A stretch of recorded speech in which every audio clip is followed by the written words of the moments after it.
Hello everyone, welcome to LimeGuru channel. In this video, we will learn about Istio service mesh. So we would be covering about, we'll start with microservice challenges so that you get an idea that what are the challenges moving from monolith design to the microservice design. Then we will discuss about service mesh, and then we will jump into Istio and its architecture. And in the end, we'll talk about the core features and capabilities which Istio offers and how it solves the microservices challenges in terms of getting the maximum benefit in your microservice architecture. So let's start with the first topic, which is what are the challenges today we see in microservices. So let's take an example. Let's say earlier we have to deploy any microservice. Let's say let's say you are building a e-commerce website. When you are following a monolith design, then how you will work is, so all of your services will be deployed onto a single server. So let's say you have a server and all of your services are deployed here, and your request will come here and your response will go here. So you have a server and all of your services are there, and it will connect with, let's say, some database, but it's a single entry point. So all of your services, let's say service 1, 2, 3, let's say you have multiple services, be it your search service, be it your, let's say, inventory management service or order service, be it your notification service to send any email or something like that. So all of the services are within this single server, and this is the single, and this is the entry. All the services are hosted within the same server, and any request will come to the same server and the response will go from the same server. So all of these services are part of this server only. So this is a monolith design, and later when the microservice came into picture, that then how the this problem starts getting solved was that you need to have different services in a different microservices, so that any deployment going on into particular features should not impact others. So there were many benefits of having a microservice architecture. And how microservice architecture works was, let's say you have one service for order service. So you have one order service which is and its responsibility is just to manage the orders. You have a different service, let's say, which is for search service for your e-commerce store. Then you have a different service, let's say a notification service is different. And then similarly you have a different service for, let's say, inventory management. And you can have different service for, let's say, if your e-commerce website is recommending some product to the customer, so it can have recommendation service also. So each of the service are getting deployed separately. So let me just draw a line here. So this was my this is my monolith design, and this is my microservice based design, where each of the service, where different service have their own duties, they are deployed separately in a different microservice or in a different container over the cloud platform. Now whenever anyone tries to book a order, right? So whenever anyone tries to book a order, so the request will go to order service, but within order service it will talk to, let's say, multiple services, whether that it will talk to inventory management, whether the product is available or not. If the order is booked, then it will communicate with the notifications service also, so that the email goes to the customer. And when the person is trying to book the order, it will try to recommend some other relevant orders also, so it will talk to recommendation service also. And it will try to find the some more products also into the same category. So it will try to it will connect with the search service also. So what I'm trying to say is, now you have a mesh of a service. There are different services talking to each other, and all of the services are deployed separately. Now the challenge with this approach is perfectly fine with the keeping in mind that we now have a separation of concerns. Order service is just managing orders, inventory service is just managing inventory, search service responsibility is to just provide the search results of the products, recommendation service is doing the recommendation. Now different teams can focus on their core piece.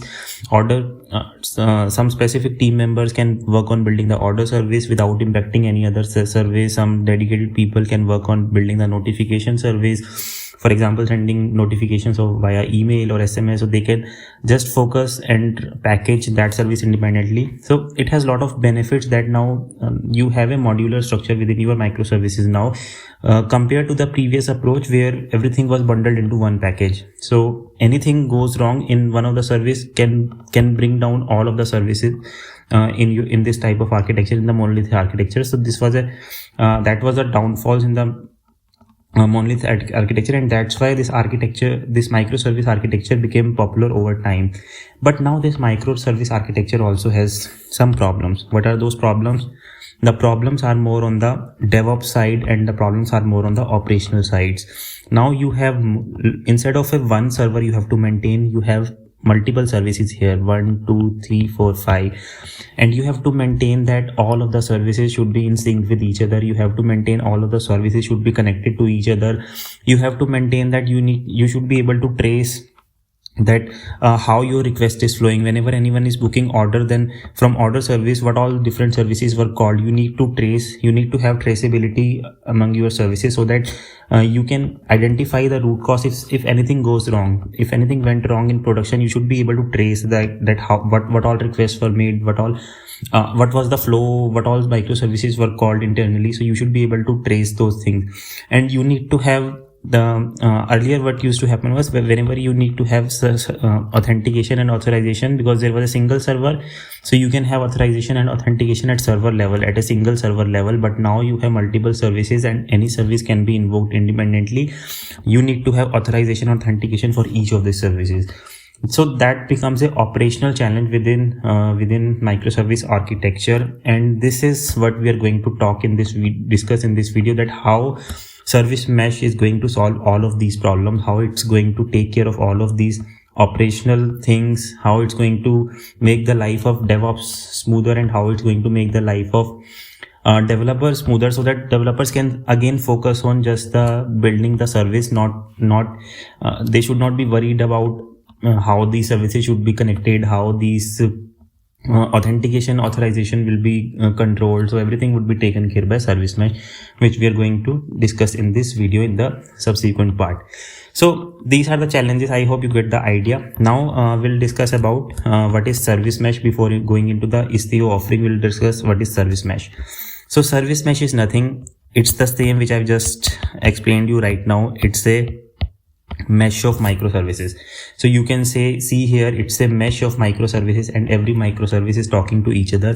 So this concept is called service mesh, and Istio service mesh is trying to solve all of those problems which we have just discussed right now. So I have given you some brief idea about the service mesh also, and I have just given you about the idea also what Istio is going to offer. So let me write down here that was what Istio service mesh will offer.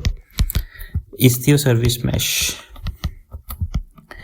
So Istio service mesh is going to give you solution for most of the problems which are related to how to connect your microservices, how to secure your microservices, how to have control on your microservices, and how to build observability within your microservices, how to observe your microservices.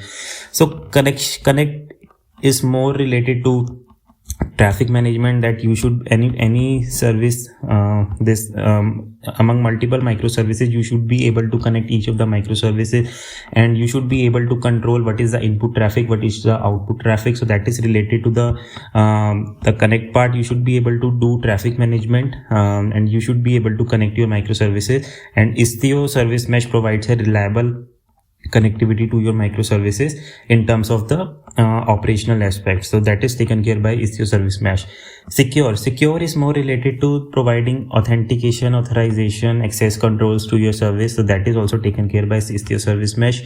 Control is something related to, again, it's related to, let's say you want to do A/B testing on your service, you want to do canary releases. So A/B testing is basically, let's say we want to roll out a new version of, let's say, recommendation service. So if you want to roll out a new version of recommendation service, what you can do is you can configure that, okay, whenever I'm deploying a new version, So you can still keep on running the older version also, and you can configure, let's say, some percentage of traffic to go to a newer version of recommendation service, and the some percentage of traffic should go to the older version, so that if you find any bug in the newer service, all of the traffic is not disturbed. Only few portion of the traffic is disturbed where you have routed the traffic to a new version. So A/B testing. So control is something that you can control, like how much how you want to distribute the traffic, how you want to do A/B testing, canary releases. So all of those things, additional features are provided within Istio service mesh. And observability is something that if something goes wrong, you should be able to trace back, like how your request flown through different microservice. You should be able to debug that. You should be able to correlate your request among different microservices, and you should be able to visualize the high level picture, like if anything goes wrong, then where was the fault. You should be able to find the faults or errors in your architecture. So that's the thing which comes under observability. So Istio service mesh provides solution for all of these things. So it's a architecture, it's a tool which you can run within your microservice cloud infrastructure, be it Kubernetes or somewhere else, and then you should be able to get all of these features out of the box. So you don't need to worry about all of those features from DevOps perspective, from developers perspective. Istio service mesh takes care of all of those things. Now we'll talk about the Istio service mesh architecture, and then we will discuss all of these things in detail, that what all features and how it solves all these problems in detail. But first, understand the architecture. So let me write down here Istio service mesh architecture. So whenever you are going to deploy your microservice, let's say this is your microservice. Let's say this is your microservice 1, and this is your microservice 2. So you can have n number of microservices. Let's say both these microservices are running on the cloud. So when you are using Istio service mesh, what Istio service mesh will do, it will inject a proxy with your microservice. So every microservice will have a proxy service injected. So this is proxy, and this is also proxy. So Istio follow a sidecar design pattern. It follows a sidecar pattern that along with your microservice, there will be another sidecar deployed, which is proxy, and this would be deployed onto the same pod in the Kubernetes environment. So it would be deployed onto the same pod, and you will be having some proxy service running along with your core microservice. So from development point of view, your responsibility is just to build the microservices, and Istio service mesh will make sure that proxy service is also deployed as a sidecar pattern. This also gets injected along with your microservice. So this is, let's say, this is your pod 1, this is your pod 2, and similarly you can have more microservices within your Kubernetes cluster. But the idea is that there is now your deployment consists of two things. One is the microservice and the proxy service. Microservice is something which you have built, and proxy is something which is your service mesh will take care of. So this layer is called within this architecture. So this layer is called the data plane. The proxy service, all the proxy services along with the microservices. So this is called data plane. And how these proxy services gets injected into microservices, this is done by another component, which is Istio D, which is running as a separate service, and this is called control plane. So control plane takes care of injecting the microservices injecting the proxy services along with the microservices in the pod. So at a high level we have this control plane. So control plane, it's a service running in your cluster, and control plane makes sure that whenever a new microservice is getting deployed, a proxy service also gets deployed as part of a data plane. So you have a proxy service also running along with microservices, and this is taken care by the control plane or Istio. So this is the high level architecture of Istio service mesh, and it has now Istio also has multiple components, so it allows you to define your own policies. It allows you to configure your own configurations. It allows you to define your own authentication, authorization rules, access control rules, which we'll discuss about all of those things once we'll move to the next section. But what I'm trying to say is that it has a API based configuration manager. It has a API based configuration manager utility within Istio through which any administrator, cluster administrator can provide certain configurations. It can define the policies, it can define the rules, and those policies, rules can be injected to the microservices. So these whatever rules we have been defined here, those can be injected into the proxy services. So it is controlled by, that is why it is called a control plane, because anything which is going into proxy service is being controlled from control plane. So any administrator will be talking to the control plane only, and then it is the responsibility of control plane to inject the rules or policies into the data plane or into the proxy services. So this is how the high level architecture of Istio service mesh works.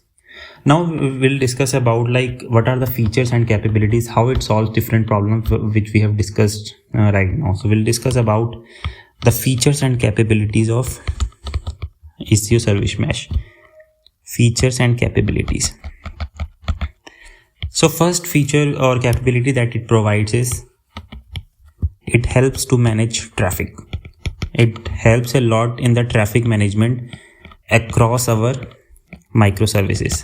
So what I mean by traffic management? So traffic management, I mean that you can deploy your services onto Kubernetes cluster. You can deploy your microservices onto Kubernetes cluster, but Istio service mesh helps you to define your requirement for, let's say, custom load balancing.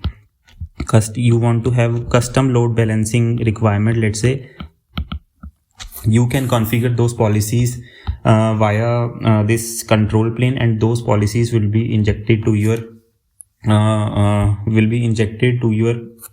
microservices at service level. And how it does is it does with the help of a virtual host.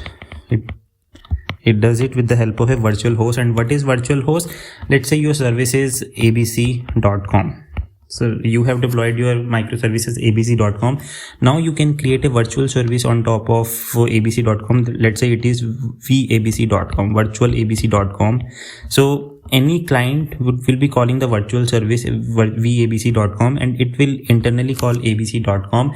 But at this virtual host level, you can have different policies configured. Let's say if you want to have custom load balancing, let's say you have multiple instances of abc.com running, then you can configure load balancing at a virtual level, at a virtual host itself, that you can distribute traffic. Let's say you want to distribute 20% of the traffic on instance 1 and 70% of the 80% of the traffic on instance 2.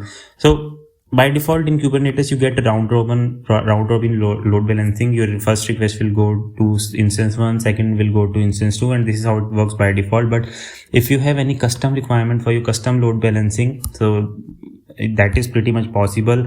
You can manage your traffic using custom load balancing concept by using the Istio service mesh. So this is how it solves all of those operational aspects of load balancing.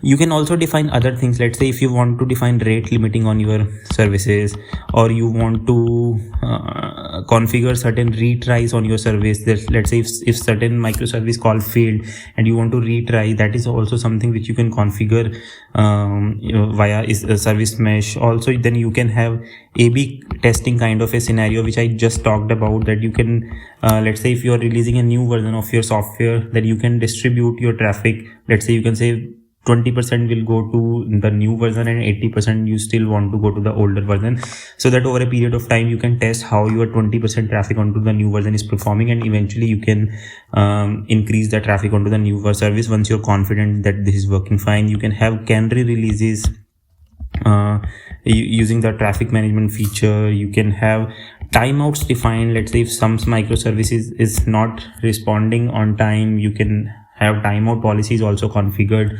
on your microservice level, and all of these things, as I mentioned, all of these things are governed using control plane and the proxy service. So all of the policies configuration you will be defining at control plane level, and then control plane will inject those policies into the proxy service of your microservice. You don't need to as a developer, you just need to deploy your microservice. Your responsibility is to deploy your microservice. You are focusing on the core business functionality. Let's say if it's a recommendation service, you are working on algorithms which can recommend better products to your customer. You are focusing on that. All of the other things in terms of traffic management are taken care by Istio service mesh. So this is one of the feature that it helps you to manage your traffic. The second feature or capability it provides is the security. Now, in terms of security, what all feature it offers? So in terms of security, it offers bunch of features.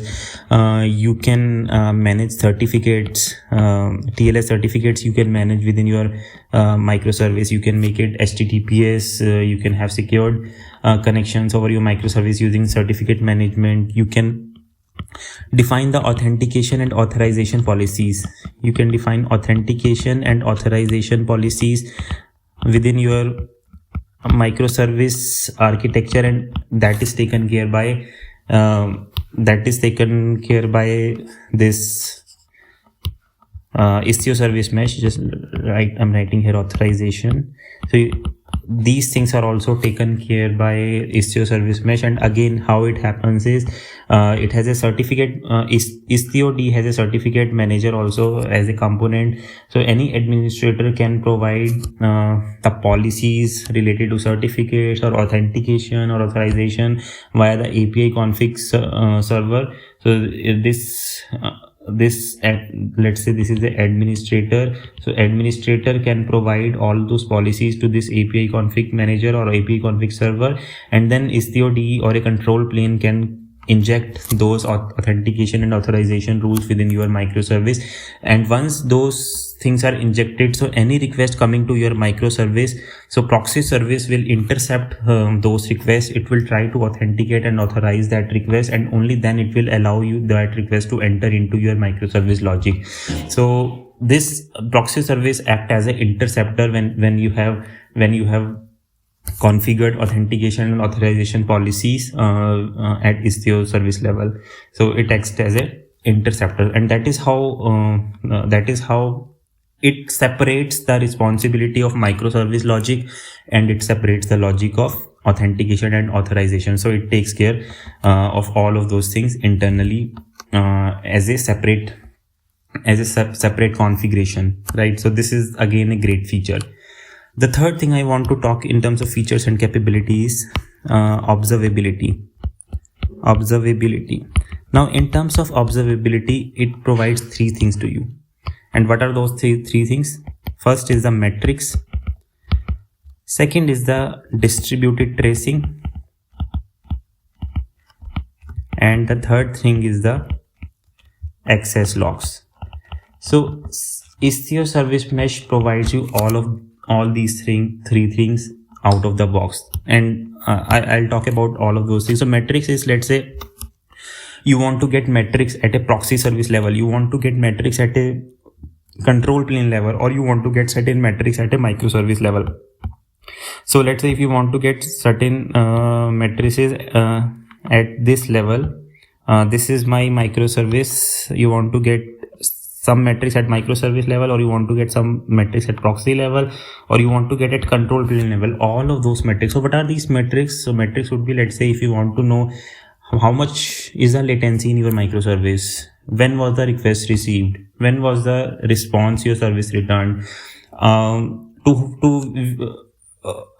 is the input connections and output responses going on through your microservice. So all of those metrics it provides, this Istio service mesh provides in the form of a metric. So you can have all of these metrics configured within your service mesh using this Istio tool.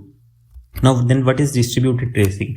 Distributed tracing is something, let's say you have one microservice is calling another microservices internally, and you want to trace that how the request flow went through, what all microservices were called for any incoming request. So you can trace all of those connectivities, all of those connections using the tracing span which is provided by Istio service mesh out of the box through distributed tracing. So why it is called distributed? Because you are able to trace your request across multiple microservices. It's not about tracing or logging something within one microservice. It's about tracing among multiple microservices. And I'll give you the same example again. So let's say if somebody called your order service here, and internally it called multiple services, inventory service or recommendation service or notification service. So just like this example, it internally called multiple services, but the request was only one. You got only one request from a customer.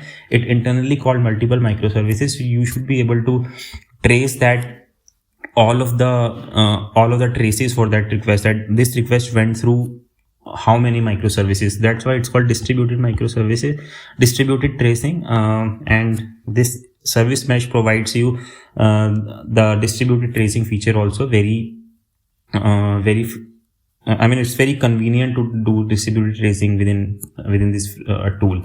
The third thing is the access logs, and I guess access logs you might be aware about. It's about like what all endpoints were hit onto your service mesh and what was the response, whether it's 200, it's 404, or it's server error, let's say 500. So access log, it's something, it's about the input request you received and the output status code that you returned to the client. If you've worked onto any web server, let's say Tomcat, so you might have already seen those access logs onto your Tomcat access logs also. So this is the same type of concept, but here it's within service mesh. It's not for a single server, it's for a service mesh which this Istio is providing to you.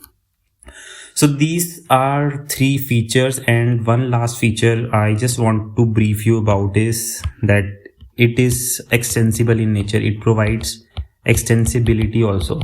So whatever things Istio service mesh provides, it's not limited to those things also. Only you can create your own plugin, and you can have those plugin get extended into the core Istio service mesh framework, and then that plugin can offer you all the features as per your need. So you can build your custom plugin which you can embed as part of this extensible service mesh framework, and then you can leverage that plugin to do your custom metrics, or you do your custom connectivity, or to do your custom management within your service mesh. So it offers that feature also. So that is also again a nice thing which helps to make this architecture very good and scalable and extensible. So this is all I wanted to cover about Istio service mesh. I hope you get the high level idea. Just a quick recap of all of the things what we have discussed about. So we started with the monolith architecture. So here we started with the monolith architecture, and then we discussed about the problems of monolith architecture, and then we solved those problems using microservice concept. But then we discussed about the problems in the microservice architecture also, which is more on the operational side, traffic management, security. It's a mesh of microservices, so maintainability was the issue. So we discussed all those problems, and then we discussed how Istio service mesh provides all of these solutions in terms of providing connectivity solutions to connectivity problems, solution to security, solution to control, and observability. All of those things are provided by Istio service mesh. And then we talked about the architecture. So it has a control plane, it has a data plane. So data plane consists of proxy service which gets injected along with your microservice, and control plane is something, so it's kind of a manager within your Kubernetes cluster for Istio, and it manages all of the proxy services, and any configuration, any policy gets defined at the control plane, and it gets injected into the proxy service by the control plane. So that is how the architecture works. And then we discussed the core capabilities in detail, where we talked about traffic management, and we talked about security, observability, and extensibility. All of the capabilities we discussed in detail. So that's it which I wanted to cover. I hope you got the concepts. I hope you like this video. Please share this video with others, and please subscribe LimeGuru channel to support us. Thank you.